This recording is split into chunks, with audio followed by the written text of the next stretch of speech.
భర్త దగ్గర తీసుకున్నది స్వతంత్రం, నువ్వు నీ భర్త దగ్గర నుంచి లాక్కున్నది స్వేచ్ఛ. స్వతంత్రానికి స్వేచ్ఛకి ఎంతో తేడా ఉందే తాటకి. ఏమండి, ఏమంటారు?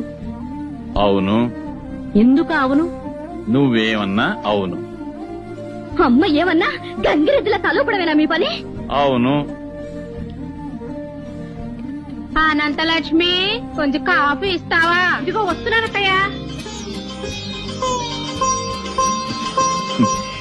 చూసావమ్మా, కింద నుంచి మా అమ్మ పిలుపు వినిపించిందో లేదో, మీ అమ్మ 16 ఏళ్ల పడుచు పిల్లలా పరిగెత్తింది. ఆ ప్రేమకి, అభిమానానికి, ఆ మర్యాదకి, మన్ననకి, ఆ వినయానికి, విచక్షణకి మీ నాన్న ఎప్పుడు గంగిరెద్దేనమ్మా. నేనే కాదు, మీ అమ్మలాంటి భార్య దొరికితే కొమ్ములు తిరిగిన మగాడైనా గంగిరెద్దుగా మారిపోతాడు. కానీ నీలాంటి భార్య దొరికితే గంగిగోవు లాంటి మగాడైనా ఆంబోత ఎదురు తిరుగుతాడు.